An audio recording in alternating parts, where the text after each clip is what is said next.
Process पढ़नी है, क्योंकि जो जेनेटिक क्रॉसेस हैं एक वो हैं जो कि हमें बड़ी आराम से P2 के क्वेश्चन में पूछे जाते हैं, क्योंकि ये होता ही डिजाइन है, होता ही एक पैटर्न है जीन्स का। ठीक है, कल आपको याद होगा एक डायग्राम हमने देखी थी, कैपिटल टी स्मॉल टी। अब ये एक्सप्रेशन क्यों बनाया गया, क्रॉस बनाने के लिए ये एक्सप्रेशन क्यों बनाया गया? देखिए बेटा, सबसे पहली बात, आमतौर पर हमारे पास होता है, हमने क्या कहा था कि पेरेंट्स ट्रांसफर देयर कैरेक्टर्स,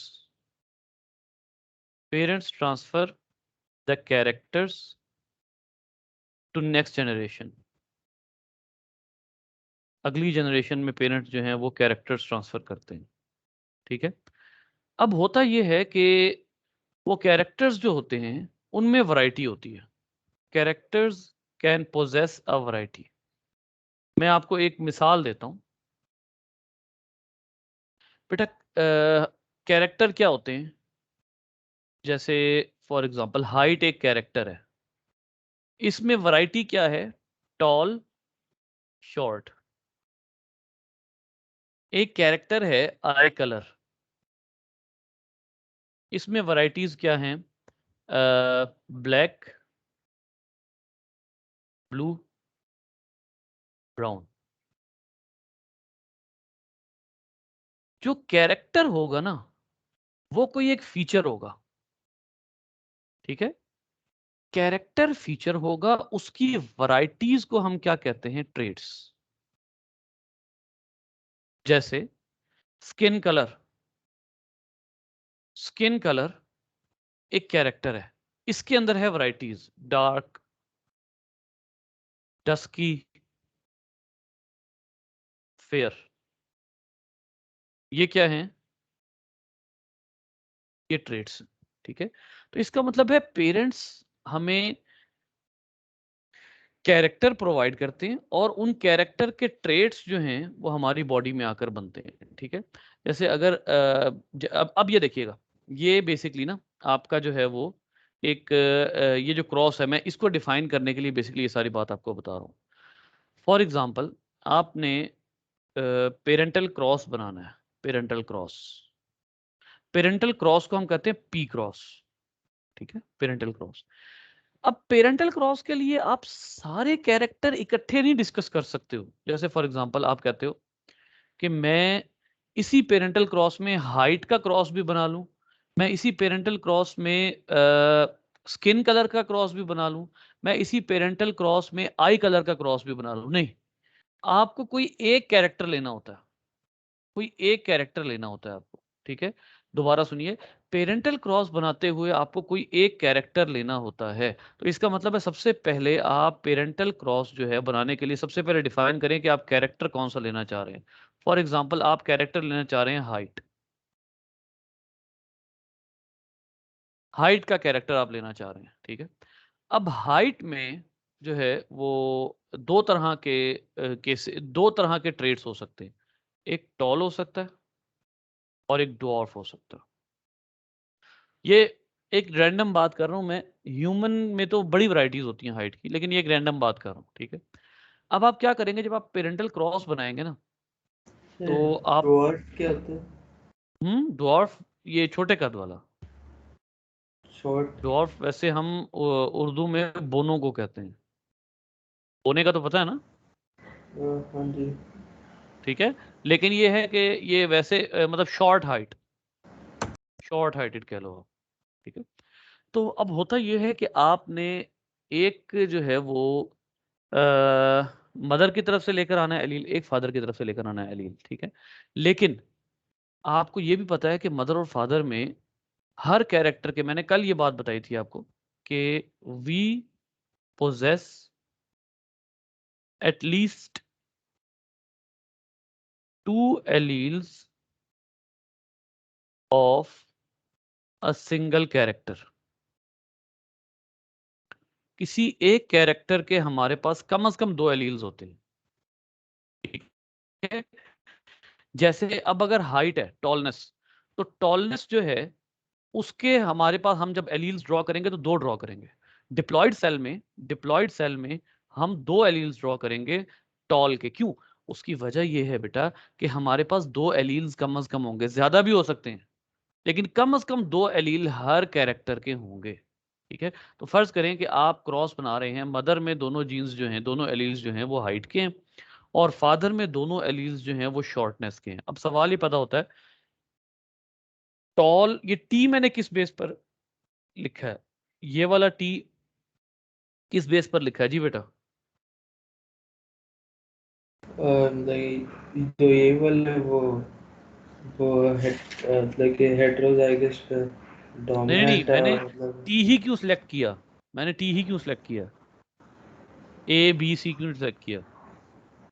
क्योंकि टी से टॉल शुरू होता हम्म है, हम्म हम्म हम्म, ये वजह, ठीक है। तो कई था ये लेकिन हमारे, ठीक। अच्छा सवाल ये पैदा होता है कि यहाँ तो चलो ठीक है कि टॉल, लेकिन शॉर्ट में टी क्यों यूज किया? अब आइए इसके जवाब की तरफ। जी क्योंकि आपका होता है कि टी आपने फॉर्म भी शॉर्ट वाली यूज की है, लगे छोटा टी जैसे कि। जैसे आप ठीक कह रहे हो, लेकिन ऐसा नहीं होता। होता ये है कि कोई एक कैरेक्टर होता है डोमिनेंट। हमने कहा ना, एक एक एलील कोई ना कोई डोमिनेंट होता है, ठीक है। तो जो डोमिनेंट होता है ना, उसको तो हम लिखते हैं कैपिटल टी से, लेकिन उसी का जो रिसेसिव फीचर होता है ना, उसको हम ये नहीं लिखते कि हमने उसी का अल्फाबेट यूज करना है, बल्कि हम उसके रिसेसिव फीचर को डोमिनेंट के स्मॉल लेटर से शो करते हैं। जैसे अगर टॉल जो है, उसका मैं पहला लेटर यूज कर रहा हूं डोमिनेंट को शो करने के लिए, तो मैं शॉर्ट को शो करने के लिए शॉर्ट का पहला कैपिटल लेटर नहीं यूज करूंगा, बल्कि मैं शॉर्ट को शो करने के लिए डोमिनेंट का स्मॉल लेटर यूज करूंगा। ठीक है, जैसे फॉर एग्जांपल मैं कहता हूं आई कलर है, ठीक है, कलर। अब अगर मैं कलर यूज कर रहा हूं, तो मैं डोमिनेंट शो करने के लिए कैपिटल सी और रिसेसिव शो करने के लिए स्मॉल सी शो करूं। ठीक है, फिर इसी तरीके से फॉर एग्जांपल मैं कहता हूं कि डायबिटीज है, फॉर एग्जांपल। ठीक है, डायबिटीज नहीं वैसे लिखना चाहिए, इंसुलिन। अच्छा नहीं, अगर अगर देखें ना, कलर आपने बताया आइस का कलर, लेकिन हम्म, उसमें तो बहुत सारी वैरायटीज होती हैं, तो हाँ उसमें बिल्कुल फिर बिल्कुल। आप मतलब कि इससे तो सिर्फ दो कलर ही मतलब कि। अब देखें, आई कलर में आप कहते हो जी ब्लैक, ब्राउन, ब्लू।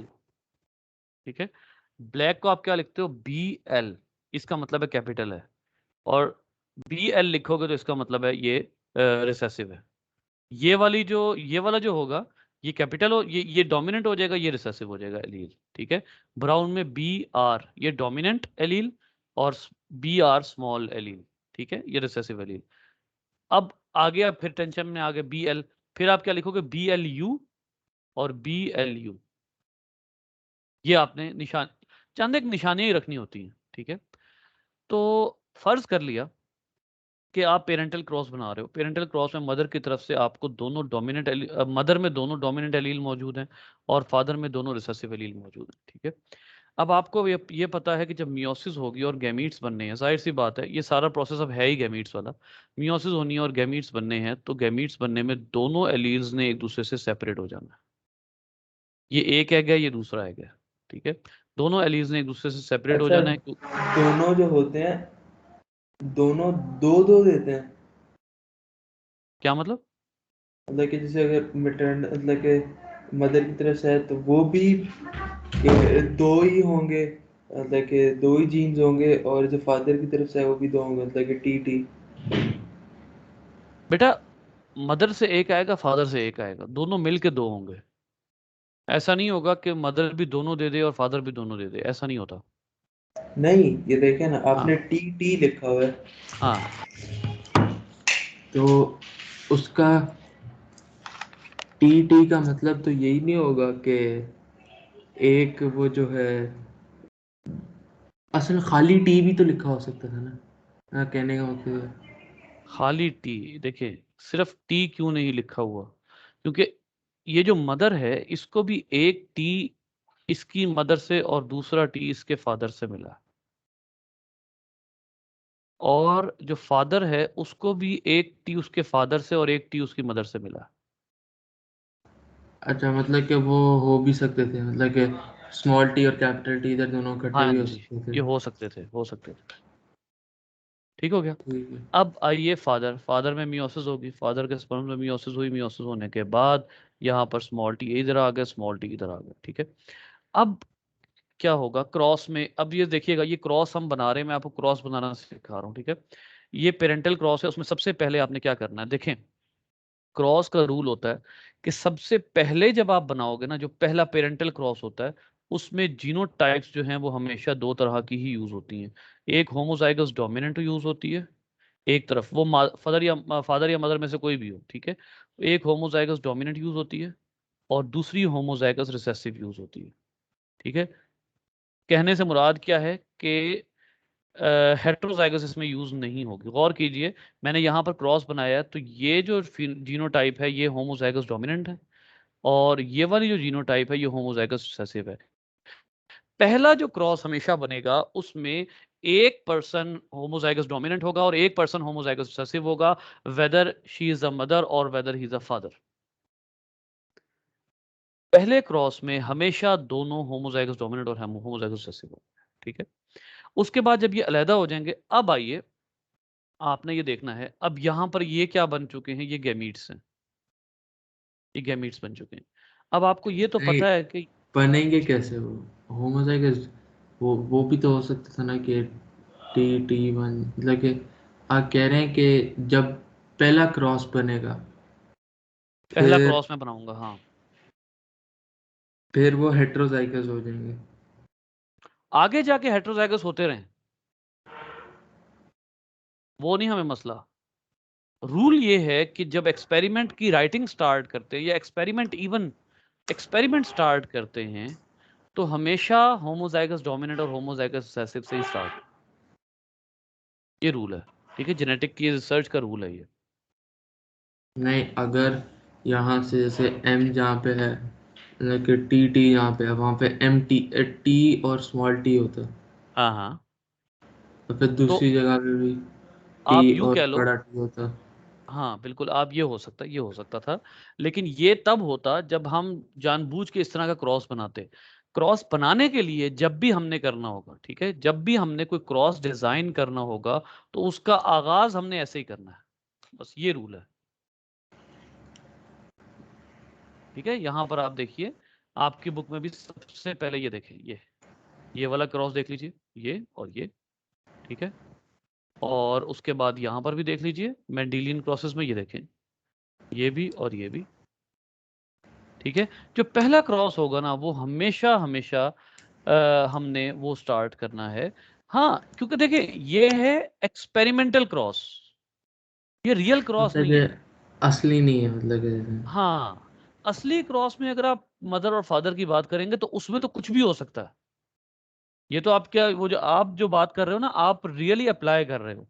मैं आपको फिलहाल एक्सपेरिमेंटल डिजाइन सिखा रहा हूँ, ठीक है। उसके बाद देखेंगे कि मजीद इसमें क्या क्या आ सकता है, ठीक है। तो सबसे पहले जब हम एक्सपेरिमेंट स्टार्ट कर रहे हैं तो हमारी कोशिश यही होगी कि हम ऐसे पर्सन सेलेक्ट करें जिसमें कैपिटल टी और स्मॉल टी हो, यानी होमोजाइगस डोमिनेंट और होमोजाइगस रिसेसिव हो। इनमें मियोसिस हो जाएगी, ये जो जितने भी एलील्स हैं ये एक दूसरे से अलहदा हो जाएंगे। क्यों? क्योंकि जो होमोलॉग्स होते हैं वो मियोसिस में बिल्कुल सेपरेट हो जाते हैं एक दूसरे से, तमाम होमोलॉग सेपरेट हो गए। एक सेट होमोलॉग का इधर आ गया, एक सेट होमोलॉग का इधर आ गया, इसी तरह एक सेट होमोलॉग का इधर आ गया और एक सेट होमोलॉग का इधर आ गया। अब आपको पता है रैंडम फर्टिलाइजेशन होनी है, ठीक है। ये जो कंप्लीट सेट है ये वाला, ये किनका सेट है? ये जो कंप्लीट सेट है ये स्पर्म्स का सेट है, और ये जो कंप्लीट सेट है ये क्योंकि मदर का है लिहाजा ये एग्स का सेट है। अब इसका मतलब ये है कि ये स्पर्म भी आ सकता है और ये स्पर्म भी आ सकता है, कोई एक स्पर्म इन दोनों की तरफ आ सकता है। जो भी आएगा, इस वक्त हर सूरत में जो जीनोटाइप बनेगी अगले ऑर्गेनिज्म की आफ्टर फर्टिलाइजेशन जो जीनोटाइप बनेगी, आप गैस कर सकते हैं क्या बनेगी? स्मॉल टी और बड़ा वाला T. Capital T small T, ठीक है। क्योंकि आपके पास एलील्स ही अवेलेबल है ना। तो जब रैंडम फर्टिलाइजेशन होगी तो फर्टिलाइजेशन के बाद जो जीनोटाइप पॉसिबल होगी, इस जीनोटाइप को टेक्निकली क्या कहेंगे बेटा? हेट्रोजाइगस। जी, ये हेट्रोजाइगस जीनोटाइप है। अच्छा जी, उसके बाद आ जाइए अब अगला रूल। अच्छा, ये जो जनरेशन है ना इसको हम कहते हैं फिलियल, एफ जनरेशन। उसको हमने पेरेंटल की वजह से पी कहा था, ठीक है। इसको हम कहते हैं एफ जनरेशन। एफ का मतलब है फिलियल, और फिलियल असल में कहते हैं ग्रीक लैंग्वेज में सन को, यानी अगली नस्ल। ठीक है, तो अगर तो आपने आगे क्रॉस नहीं करना ना, आगे मजीद क्रॉस को नहीं बढ़ाना, तो ये जनरेशन एफ जनरेशन कहलाती है। ठीक है, लेकिन अगर आपने मजीद आगे इसी नस्ल को आगे क्रॉस करवाना है, और करें, इसी नस्ल को आपने अगर क्रॉस करवाना है, तो इसको आप कहेंगे F1 जनरेशन। इसको आप F1 जनरेशन कहेंगे। अगर तो आपने यहां क्रॉस स्टॉप करना होता ना, तो आप इसको सिर्फ F जनरेशन कह देंगे। जो इनके बच्चे हैं, इस P जनरेशन के बच्चे हैं, उनको आप कह देंगे F जनरेशन। लेकिन अगर आपने आगे मजीद करवाना है, तो अगली औलाद भी तो पैदा होनी है ना, वो भी F होंगे, क्योंकि ये औलाद पैदा हो गई, इसको आपने एफ कह दिया, तो आगे जो पैदा होंगे वो भी औलाद होगी, तो वो भी एफ होंगे। तो इसका मतलब है जो पहली पहली औलाद होगी उसको आप कह देते हैं F1 या फिलियल 1 जनरेशन। अब क्या होता है, अब आइए अगली बात के ऊपर। बेटा मैं आपको ना ये तमाम बातें बताने के बाद एक बड़ी जबरदस्त बात बताऊंगा, जिससे आपको पता लगेगा कि क्रॉस इस पैटर्न में क्यों बनाया जाता है। गौर कीजिए। अब अगला रूल ये है कि F1 को क्रॉस करवाया जाए F1 के साथ ही, यानी जो F1 जनरेशन पैदा हुई। एक्सपेरिमेंट ही है, मतलब फायदा तो कोई नहीं है, हो मैं सकता आपको है। मैं आपको बताता हूँ ना बेटा, यहीं पे मैं आपको अभी बता देता हूँ। एक पर्सन है which was called as father of genetics, which has been called as father of genetics, और उसका नाम है ग्रेगोर मेंडल। अपने जमाने के हिसाब से, अपने जमाने के हिसाब से मैं इस बंदे को जीनियस ऑफ द वर्ल्ड मानता हूं, जो इसका जमाना था ना उस लिहाज से। ये वो बंदा है जिसने बायोलॉजी में लॉज इंट्रोड्यूस करवाए थे। लॉज का मतलब ये होता है कि आप किसी चीज का पैटर्न डिफाइन करते हैं, कि फलां चीज का पैटर्न क्या होता है। मैं आपको शुरू से कह रहा हूं, हम इस वक्त क्या पढ़ रहे हैं, पैटर्न ऑफ इनहेरिटेंस पढ़ रहे हैं, पैटर्न ऑफ इनहेरिटेंस। ठीक है, तो पैटर्न ऑफ इनहेरिटेंस का मतलब ये है कि बेसिकली जीन कैसे अगली नस्ल में जाते हैं। तो बेटा वो पैटर्न का जो तरीका कार है वो इस बंदे ने डिफाइन कर दिया था। ये जो मैं आपको तरीका बता रहा हूं, ये जो डिजाइन बनाया है कि start homozygous dominant homozygous recessive से किया जाएगा, वो भी इसी का स्टाइल है। और जो F1 क्रॉस F1 है, यानी अगली जनरेशन को आपस में क्रॉस करवाया जाएगा, वो भी इसी का स्टाइल है। इस बंदे ने किस चीज के ऊपर काम किया था, इस बंदे ने पी प्लांट के ऊपर काम किया था। इस बंदे ने पी प्लांट के ऊपर काम किया था, ठीक है, मटर के प्लांट के ऊपर, और उसके ऊपर सारी डिटेल ली थी। ठीक है, तो अब मटर के प्लांट में, अब वैसे तो आमतौर पे हम ये कहते हैं ना कि ह्यूमनली पॉसिबल नहीं है कि F1 को F1 के साथ क्रॉस करवाया जाए। ठीक है, क्योंकि जाहिर सी बात है ये एथिकली रॉन्ग होगा कि जो पहली नस्ल है उसी को आपस में ही जो है वो क्रॉस करवाया जाए, एक ही माँ बाप की जो पहली नस्ल है। तो लेकिन प्लांट्स में ये काम किया गया था। ठीक है, F1 को क्रॉस करवाया गया F1। अब बेटा F1 की जीनोटाइप इस वक्त कहां पर लिखी है? F1 की जीनोटाइप कैपिटल टी और small T. Capital T small T.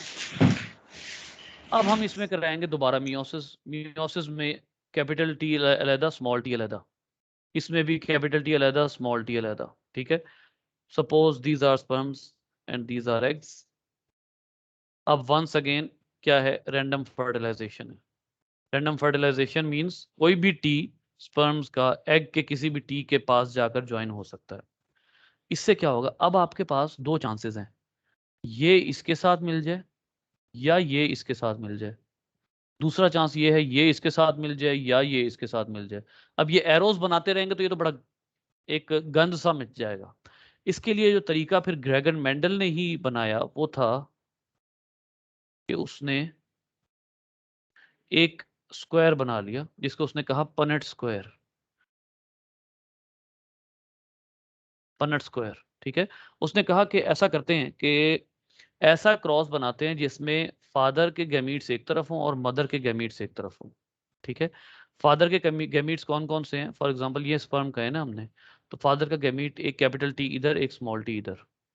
Mother का गैमीट एक कैपिटल टी इधर एक स्मॉल टी इधर। अब हम रैंडमली फर्टिलाइज करवा सकते हैं। कैसे? अगर कैपिटल टी को फर्टिलाइज करे तो जो अगली नस्ल की जीनोटाइप होगी वो कैपिटल टी होगी। और अगर कैपिटल टी स्मॉल टी को फर्टिलाइज करे, यही इम्कानात आपको बता रहा हूं जो मैंने एरोज के जरिए आपको बताए हैं, वही इम्कानात अब मैं आपको यहां पर बता रहा हूं। अगर कैपिटल टी स्मॉल टी को फर्टिलाइज करे तो उसकी जीनोटाइप हेटेरोजाइगस हो जाएगी। ये वाला कैपिटल टी इसको फर्टिलाइज करे तो बात सेम है, इन दोनों की जो आपस की जो है सिचुएशन वो सेम है। लेकिन अगर यही स्मॉल टी को फर्टिलाइज करे तो जो हो जाएगा वो होमोजाइगस रिसेसिव होगा। तो इसका मतलब है रैंडम फर्टिलाइजेशन में अगर आपने चांस ऑफ जीनोटाइप देखने हैं, चांस ऑफ जीनोटाइप, तो जीनोटाइप के अगली नस्ल में चांसेस ये हैं कि बेटा 4 को अगर आप 100% को 4 पार्ट्स में डिवाइड करें तो कितने परसेंट बनते हैं? 25%, 25%, 25%, 25%। मुझे ये बताइए, अब आप अगर ये कहें कि अगली नस्ल में होमोजाइगस डोमिनेंट के चांस कितने हैं, तो इस वक्त कितने हैं वो? 1/4, मतलब वन सबके बाई 1/4, फोर सबके या फिर 1/4 होंगे। 25%। 25। उसके बाद आ जाइए होमोजाइगस रिसेसिव। होमोजाइगस रिसेसिव इनमें से कितने डब्बों में है? 1/4 या 1/4, 25%। अब आइए हेट्रोजाइगस। हेट्रोजाइगस इनमें से कितने डब्बों में है? 50%। दो यस, में। ये 2/4 हो जाएगा या 50% हो जाएगा। तो इसका मतलब है जो चांस है अगली जीनोटाइप का, चांस ऑफ जीनोटाइप्स, तो हमें पता लग गया। अच्छा चलें, आप नहीं, मुझे फिनो। अगर जी जी। अगर हम देखें ना, मतलब कि एच टी, कैपिटल टी और स्मॉल टी है, तो अगर कोई हाँ हाँ। प्लांट है तो वो, मतलब कि एक तरफ से कैपिटल टी एक तरफ स्मॉल टी है, तो वो लंबा और शॉर्ट के दरमियान होगा, मतलब इतना लंबा भी नहीं इतना शॉर्ट भी नहीं। तो ठीक टेक्निकली कह तो रहे हो, इसका मतलब यही ठीक बनता कह है। रहे हो।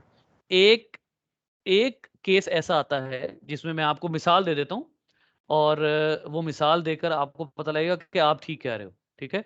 होता यह है कि आप एक रेड फ्लावर और एक वाइट फ्लावर, इन दोनों को क्रॉस करवाते हो और इनके जो बच्चे पैदा होते हैं वो पिंक फ्लावर होता है, इनके जो ऑफस्प्रिंग होते हैं। ऐसा केस हो सकता है, ठीक है, बट इधर वो काम नहीं हो रहा। इस सिचुएशन को आप जो है वो जो भी कहते हैं वो मैं आपको बाद में बताऊंगा। लेकिन यहाँ ये काम नहीं हो रहा। अच्छा बेटा, आप मुझे फिनोटाइप्स बता सकते हैं कि इनमें से टॉल कितने हैं और शॉर्ट कितने हैं? दो ही फिनोटाइप्स हैं आपके पास, दो टॉल ही ट्रेड्स। फिनोटाइप्स जो है वो कैपिटल टी।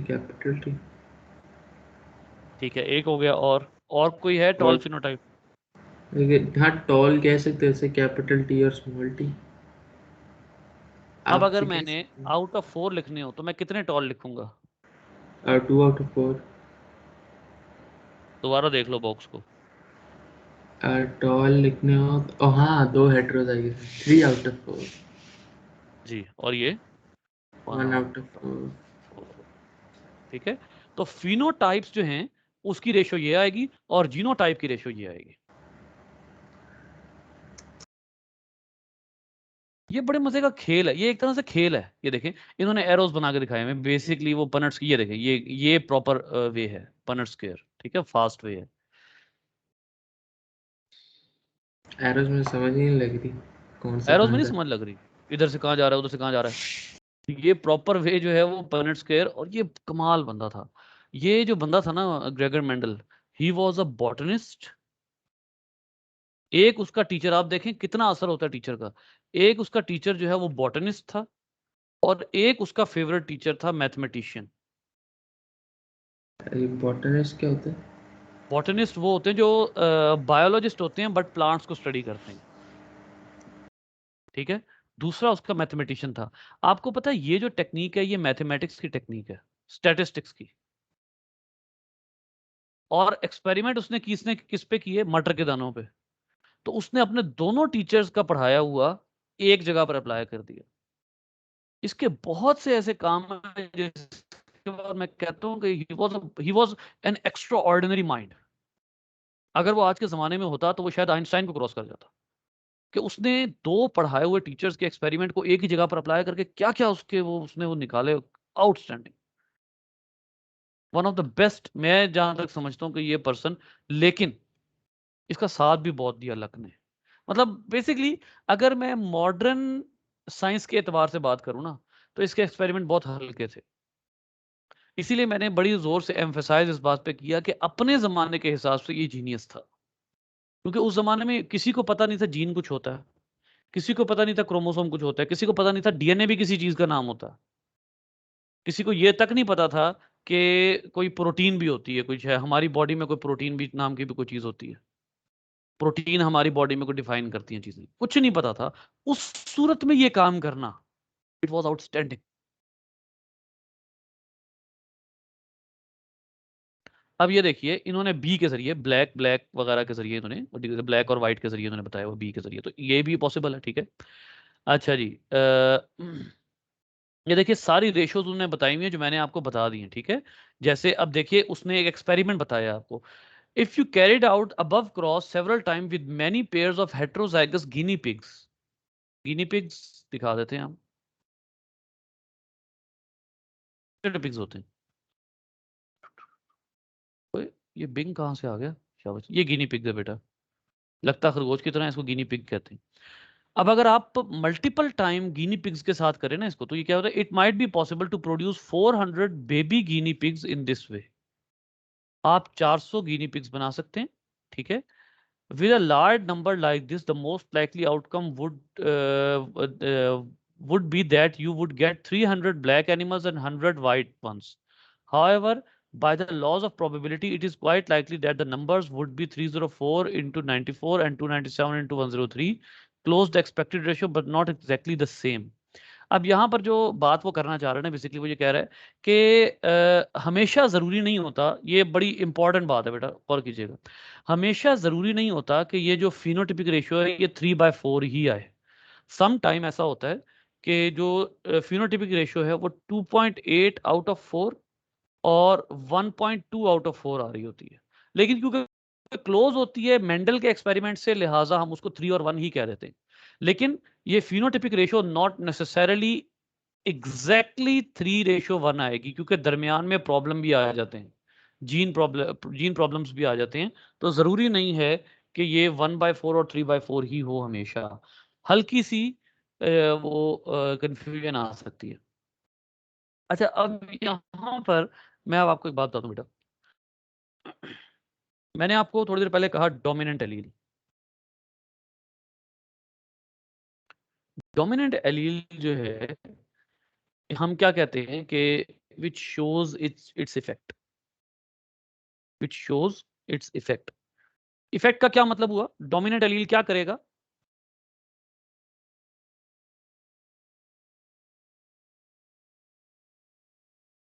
जी बेटा।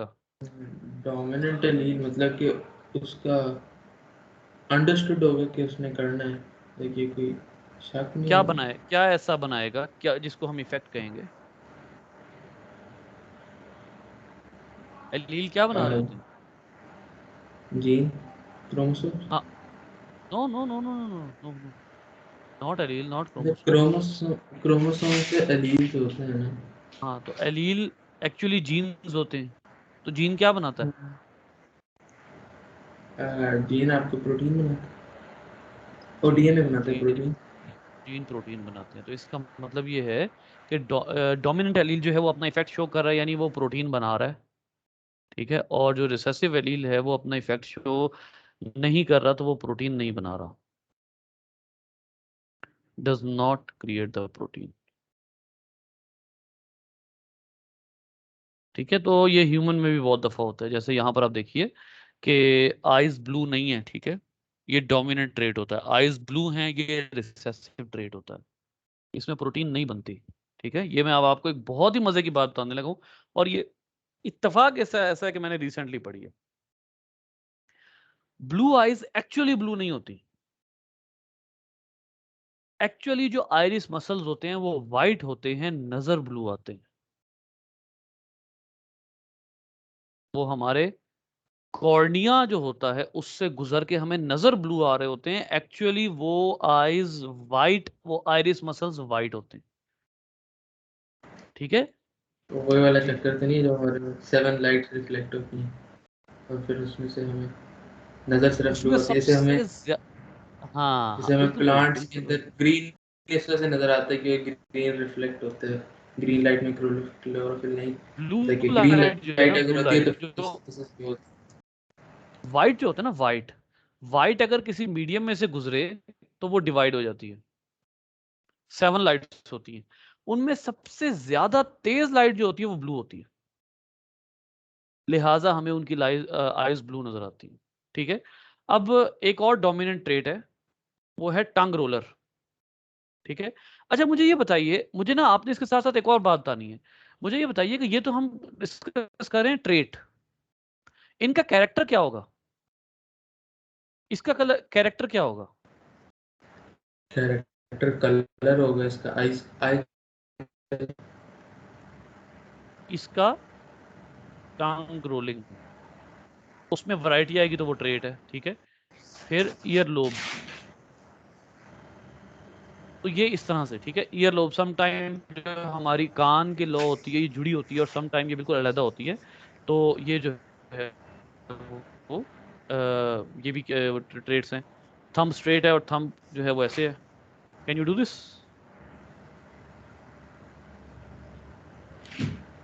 ऐसे तो है ही है। पीछे लेके जा सकता हूँ, मतलब पीछे तक नहीं इतना आप इस पे तरह जाता है इतना ये, ही मेरा जाता है। ऐसे नहीं, ये। हाँ इतना अच्छा जी, चला। अच्छा left thumb over right thumb when clasping hand, मेरा तो दोनों हो रहा है, राइट थंब। अच्छा वैसे मोस्टली, अच्छा इसमें गौर करें कि मोस्टली आप ऐसे करेंगे, मैं तो मोस्टली ऐसे करता हूँ, मेरा राइट थंब लेफ्ट के ऊपर होता है। डेलिबरेटली मैं ऐसे कर लूं वो और बात है, लेकिन मोस्टली ये होता है मेरा, इसमें राइट जो है वो लेफ्ट के ऊपर होता है। No middle digit hair, middle digit hair नहीं है, मिडल डिजिट हेयर मेरे तो हैं नहीं, मिडल डिजिट हेयर हाँ है मेरे, ये इस पे हाँ ठीक है। उसके बाद ये क्लेफ्ट चिन, ये मैंने अरसा हुआ यार अपनी चिन नहीं देखी दाढ़ी की वजह से। इस वजह से मुझे नहीं पता।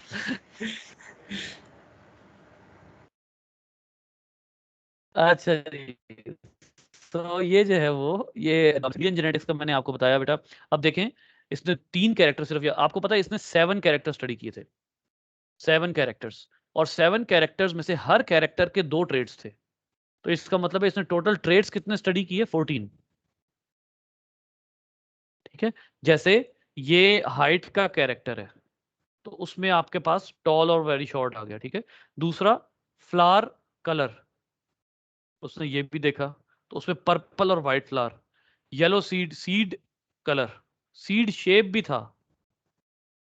ठीक है, ये सीड कलर का कैरेक्टर स्टडी किया तो सीड ये आ गया। अच्छा, ये वही सारी चीजें हैं बेटा, ये उसने 7 कैरेक्टर्स हैं, उनके ट्रेड्स उन्होंने शो किए हुए हैं।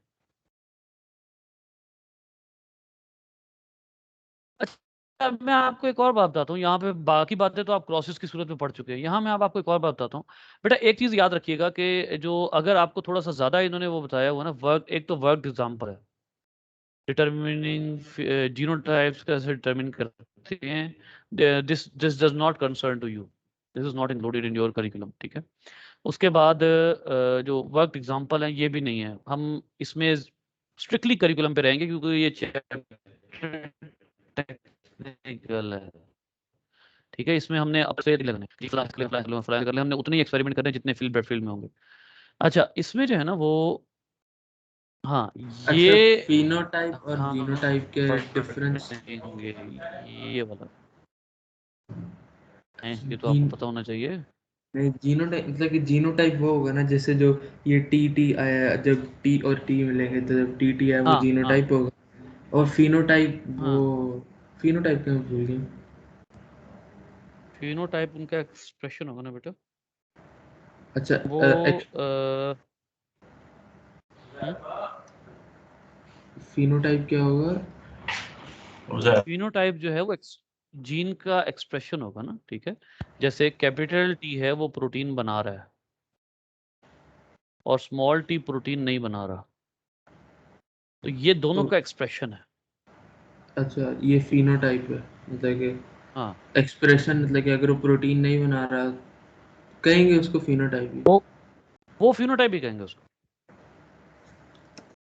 अच्छा बेटा, मैं उसमें आपको ये डिस्कस कर रहा था कि ये जो मोनो हाइब्रिड का वर्ड है और इसी तरीके से मेंडेलियन जेनेटिक्स है, प्रेफर ये करें कि ये चैप्टर आप उधर से पढ़ें, फिल ब्रैडफील्ड से, क्योंकि यहाँ पर बात सीधी सीधी एग्जैक्टली अकॉर्डिंग टू करिकुलम है। मैं देख चुका हूँ ये चैप्टर ना, इवन इसमें भी एक दो बातें हैं जो करिकुलम में मेंशन नहीं है, लेकिन ये चलें वो एक और चीज़ है, बट हमें यहीं पर रहना है। अच्छा जी, यहाँ तक तो हमारा हो गया क्लियर, ठीक है। यानी अब आपको फॉर एग्जांपल मैं आपको कहता हूँ कि आपने जो है वो एक क्रॉस बनाना है, ठीक है, क्रॉस बनाना है आपने, क्रॉस आपने बनाना है आपके पास। चलें, आपका मैं ज़रा कड़ा इम्तिहान लेता हूँ, ठीक है। आपके पास कैरेक्टर है आई कलर का, नहीं आई कलर ज़रा मुश्किल हो जाएगा आपके लिए, आप इसको कर लें। हाँ, गुड गुड गुड गुड। आपके पास कैरेक्टर है सीड कलर का, सीड कलर का कैरेक्टर है, और सीड कलर में जो डोमिनेंट ट्रेट है वो येलो है। क्या आप इससे पूरा क्रॉस बना सकते हैं टिल F2? इतनी सी इंफॉर्मेशन है आपके पास कि क्रॉस बनाना है, सीड कलर का कैरेक्टर है और डोमिनेंट ट्रेट येलो है, रिसेसिव ट्रेट ग्रीन है। ये भी मैं लिख देता हूं आपको। बना सकते हैं, कैसे? जैसे आपके पास रिसेसिव कॉपी और ट्रेट। पेन है? कॉपी और पेन है? हाँ जी है। यू हैव 5 मिनट्स, बना के मुझे सेंड करें।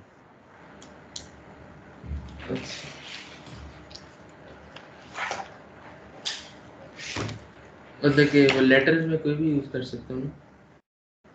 हम्म, ध्यान से, लेटर्स कोई भी यूज करना ये गलत हो जाएगा, सॉरी। रिसेसिव ट्रेट ग्रीन है। ठीक है।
हाँ जी 2 वेरी मिनट में इंपॉर्टेंट। सर हो गए।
हो गया, एक सेकंड भेज रहा हूँ।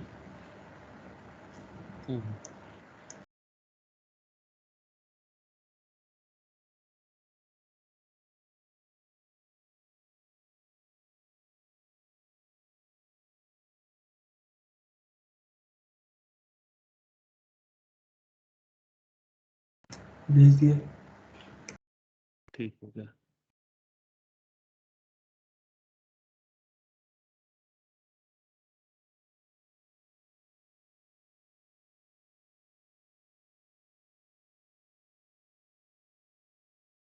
मैं सोच रहा था हाँ ये देखें some people inherit a condition which prevents the production of dark pigment melanin in their choroid and skin cells. And the gene involved has two alleles, A dominant and A recessive. Only people with two recessive alleles have this condition. ठीक है अगर उनके body में pigment नहीं बन रहा देखें हमारी बॉडी में जहां पर भी डार्कनिंग होती है ना वहां एक पिगमेंट इन्वॉल्व होता है जिसको आप कहते हैं मेलानिन पिगमेंट। ठीक है अब मेलानिन पिगमेंट अगर नहीं बन रहा तो आपकी बॉडी में वहां डार्कनिंग नहीं होगी। जैसे स्किन में भी मेलानिन पिगमेंट जरूरी होता है आईज में भी मेलानिन पिगमेंट जरूरी होता है। ठीक है तो मेलानिन पिगमेंट अगर बन रहा है तो वहां पर या आपकी जीनोटाइप कैपिटल ए या कैपिटल ए स्मॉल ए है और अगर नहीं बन रहा ठीक है तो स्मॉल ए जाहिर है। ठीक है two people each with heterozygous genotype दोनों हेट्रोजाइगस जीनोटाइप है। ये देखिए अब हम प्रॉपर एग्जांपल के साथ आते हैं ना। Two people each with heterozygous genotype have children together. ठीक है दो पीपल हैं उनमें हेट्रोजाइगस जीनोटाइप है। जी बेटा क्या क्या जीनोटाइप हो गया अच्छा, दिस। हेटेरोजाइगस जीनोटाइप में ये होगा ना कि हेटेरोजाइगस में होता है कि मतलब कि ए और कैपिटल ए और स्मॉल ए होगा। कैपिटल ए स्मॉल ए इसका मतलब है दोनों they are having children together. ठीक है तो कैपिटल ए स्मॉल ए आना है। ठीक है अब आइए इसका मतलब है वो कहता है complete the genetic diagram to show the possible genotypes and phenotypes of the children. ठीक है वो कहता है पहले आप जीनोटाइप्स ऑफ पेरेंट्स बताइए वो आपने बता दी capital A small a father अच्छा, की capital A small a mother. Capital A small a. हाँ ठीक है, कंफ्यूज हो अब गया। आप इसके बनाएंगे गैमीट्स। ठीक है तो गैमीट्स में आपको पता है कि इन दोनों के एलील्स अलग हो जाने हैं। ठीक है फादर का एलील अलग हो गया दोनों एलील्स अलग हो गए मदर के गैमीट्स दोनों अलग हो गए। ठीक हो गया अब ये पॉसिबल जनरेशंस कैसे कैसे बताएंगे आप पॉसिबल जीनोटाइप्स ऑफ चिल्ड्रन। ठीक है अब आपको पता है कि पॉसिबल जीनोटाइप्स में आप एरो तो बना नहीं सकते एरो आपने नहीं बनाने तो आप दरमियान में अपनी सहूलत के लिए एक साइड पे करके इन्होंने टेबल नहीं दिया हुआ लेकिन आप एक साइड पे करके पनट स्क्वायर बना लें ए स्मॉल ए स्मॉल ए। ठीक है capital A capital A capital A small a capital A small a small a small a. ठीक हो गया पॉसिबल जीनोटाइप्स ऑफ चिल्ड्रन ये होंगी capital A capital A small a capital A small a small a small a. हाँ जी possible phenotypes अब आपने phenotypes बतानी है। जी बेटा इसकी फिनोटाइप क्या होगी A A no phenotype capital A capital A genotype बता दियो कैपिटल ए कैपिटल ए भाई बेटे जीनोटाइप मैंने आपको बता दी, आपने फिनोटाइप बतानी है। और फिनोटाइप है फिनोटाइप होगी पिगमेंट का बनना, मेलानिन का बनना, ये फिनोटाइप है आपकी। ठीक है, मेलानिन बनेगा। मेलानिन ए में बनेगा। ठीक है, यहाँ पर डार्क आइज होंगी, बेसिकली इसकी फिनोटाइप डार्क आइज होंगी, क्योंकि आइज में मेलानिन बन रहा है। इसमें इसमें जो होगा मतलब कि प्रोबेबिलिटी होगी, मतलब कि 50-50% चांस नहीं नहीं होगा। नहीं नहीं नहीं, आपने इसमें स्ट्रेट फॉरवर्ड स्टेटमेंट देनी है, डार्क आइज होंगी। अच्छा, डार्क आई। एक ठीक है, एक डोमिनेंट एलील काम करेगा, डार्क आई। ये भी डार्क आइज, नो पिगमेंट। आगे नो पिगमेंट। ठीक हो गया, ये वो वर्कड एग्जांपल है, जो कि ये बहुत अच्छा हो गया, हमें ये एग्जांपल मिल गई यहाँ पे। State the probability of these two people having a children who does not produce melanin. जी बेटा जी, ये क्या प्रोबेबिलिटी है? प्रोबेबिलिटी मतलब कि डॉट रिड्यूस 1/4। 1/4 अच्छा, या 25%। जी, अच्छा, आप एक और काम कर सकते हैं, आप जी। ओ लेवल्स का 2016 का पेपर खोलें, सब क्वेश्चन 2 रात को मैं देख रहा था, 2016। चले चले वो निकालते हैं, मैं जरा ना इसमें और एक दो और क्वेश्चन देख लूँ, एक दो और क्वेश्चन इसमें जेनेटिक्स के, क्योंकि यहाँ से सॉल्व करने का मजा ही और होगा, हमें फिर वो अंदाजा हो जाएगा कि हमें जो है वो किस तरह अप्लाई कर सकते हैं हम कॉन्सेप्ट को। ये काम आप बेटा लाजमी करें, ठीक है? आप जितनी तैयारी कर रहे हैं, आप पास पेपर निकाल के वहां से देखें क्वेश्चंस। सॉरी, आपके पास 2020 तक तो है ना, ये 2021 का पेपर है, ये मैंने जो निकाला हुआ है इसको 2021 का पेपर है। और इस पेपर में आपको जेनेटिक्स का एक ही क्वेश्चन दिया हुआ है आउट ऑफ 80 मार्क्स, यही एक क्वेश्चन था ये वाला, और ये हम कामयाबी से कर चुके हैं। ठीक है, ये इसका तब कोई आंसर है। ऐसा दिन निकाल लें कि जिसमें हम 2021 का कर लें, ताकि वो कॉन्फिडेंस मिलेगा ना कि हाँ बस। हाँ, ये बड़ा अच्छा हो जाएगा। As part of the eye test the doctor shines a bright light into the eye and takes a picture. The picture shows layer Y and the choroid layer behind it. ठीक है, तो नेम स्ट्रक्चर जी, आपका ये प्यूपिल। Structure जी प्यूपिल नहीं होगा। Into the I, blood capillaries, blood vessels in the choroid layer. Blind choroid के पीछे spot. क्या होता है? ये तो विट्रस चैम्बर नहीं होगा? मेरा ख्याल है प्यूपिल ब्लाइंड शायद। स्पॉट, ये ब्लाइंड स्पॉट है। ठीक है, यहाँ पर कोई लाइट नहीं है, ये ब्लाइंड स्पॉट है। तो ये मेरा ख्याल है कि ये वो होगा। एक चलो इसको, लेयर वाई डज इनमें नॉट से चेक कंटेन, कर लें। ठहरे ठहरे, layer Y does not contain blood vessels, explain how the blood vessels in the choroid layer are important for layer Y. ठीक है, ये हमने बताया था, यहाँ पे डिफ्यूजन होगी और ऑक्सीजन वगैरह, ये तो उस वक्त भी डिस्कस हुआ था, उस वक्त भी, कि लेयर वाई जो है इसका मतलब है कॉर्निया है, क्योंकि उसमें ब्लड वेसल्स नहीं होती। ठीक है, तो कोरॉइड जो होता है उसकी ब्लड वेसल कॉर्निया के लिए इंपॉर्टेंट होती है, ताकि वो विट्रस चैम्बर के जरिए आराम से जो है वो डिफ्यूजन हो सके उनमें। लेयर वाई क्या है? लेयर वाई कॉर्निया है, कॉर्निया में नहीं होती ब्लड वेसल्स। अच्छा ठीक है, उनने ये भी नहीं बताया कि लेयर वाई। ये नहीं बताया। Explain how main parts of the eye and the nervous system involve this प्यूपिल reflex. प्यूपिल reflex आपको याद होगा, प्यूपिल बड़ा छोटा होता है। बड़ा डिटेल्ड क्वेश्चन है आई से। अच्छा जी, वाई। अच्छा जी, name the part labelled X lens, describe one way in which the structure of X is related to. हम कहाँ निकल गए, हम तो वो पढ़ रहे थे। चलें इसको देखते हैं बाद में। मैं असल में इधर आया था, मैंने आज सोचा था कि मैं ये डाउनलोड कर लूंगा, मेरे पास बाकी तो जाहिर है सारे पेपर वो चट्टा साहब की बुक है, लेकिन ये नहीं है। तो अब ये चट्टा साहब की बुक में ये हो ही नहीं सकता, 2021 वाला जो है वो यहीं से डाउनलोड करना पड़ेगा। लेकिन ये बड़ा अच्छा हो गया, बड़ी बेहतरीन एग्जांपल आ गई। जी बताइए। अच्छा, इसमें जो है अब उसका वो कर लें, कि इसको, ये आपने कौन सी साइट से लिया? क्योंकि जिस साइट से मैं लेता हूँ उसमें 2021 का है ही नहीं। ये बेटा है GCE गाइड, papers.gceguide.com। और ये बहुत अच्छी वेबसाइट है, इस पे बहुत अपडेटेड पेपर्स होते हैं। papers.gceguide.com, मैं आपको सेंड कर देता हूँ।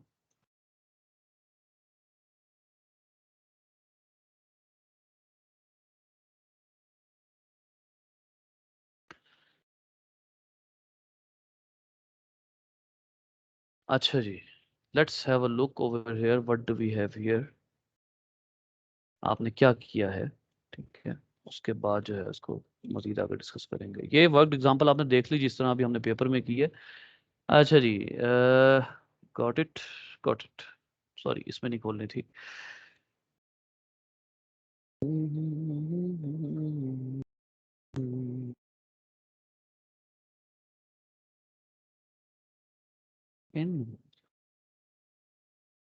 अच्छा जी जनाब, हमारे पास जो है वो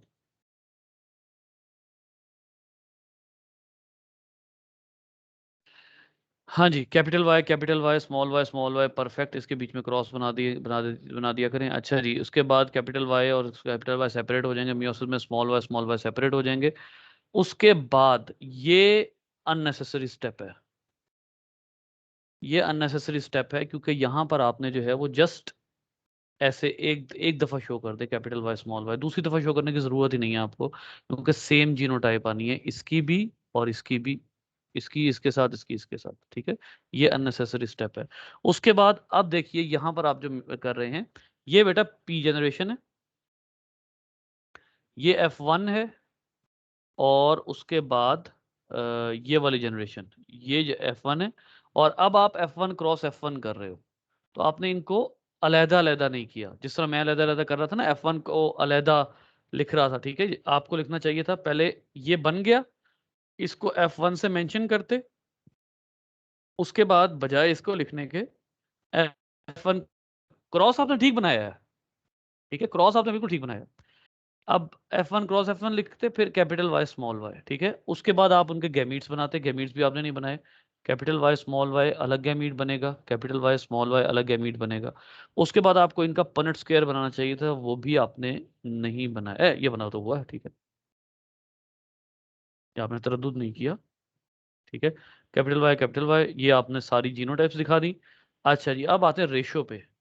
capital Y 1/4, small Y 1/4, capital Y small Y 50% या 2/4। इसकी फिनोटिपिक रेशो कहाँ है?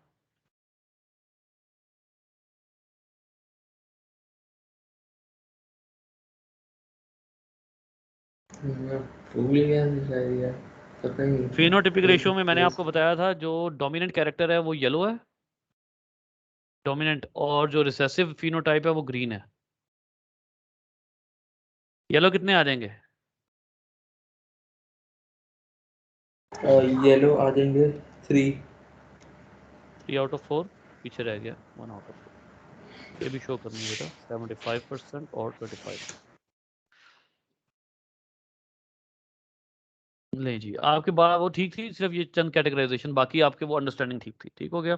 अच्छा, एक दो चीज़ें, एक आध चीज़, हाँ ये मैं देख रहा था बेसिकली, बेटा हमारा जो है वो अब रह गया है बेसिकली ये म्यूटेशन क्या होती है और म्यूटेशन का कॉन्सेप्ट, फिर उसके बाद ऑब्जर्व रेशियो क्यों डिफर करती हैं, ये मैं आपको बताऊंगा। क्योंकि ऑब्जर्व रेशियो जो है ना, एक तो एक्सपेक्टेड रेशियो होती है ना, 3/4 और 1/4, मैंने आपको कहा था कि ये इससे वेरिएट कर सकती हैं, ठीक है। उसकी रीज़न क्या है वो भी हम इंशाल्लाह देखेंगे। फिर codominance by reference to inheritance of ABO blood group system, this is very important topic, very important topic. ABO blood group system में जीन्स का क्या रोल होता है, एक तो हमने पढ़ा था उसमें कि ब्लड ग्रुप क्या होते हैं, हमने सर्कुलेटरी सिस्टम में पढ़ा था, लेकिन एबीओ ब्लड ग्रुप सिस्टम की जेनेटिक्स क्या होती है वो और चीज़ होती है। ये टॉपिक्स जो हैं ये रह गए हैं, ठीक है, ये हम करेंगे इंशाल्लाह। जी बेटा जी। अच्छा, हमारा खत्म कब तक होगा? ये आप रोज पूछते हो। अभी लगे रहते हैं बेटा, इंशाल्लाह कोशिश यही है कि जल्द से जल्द हो जाए।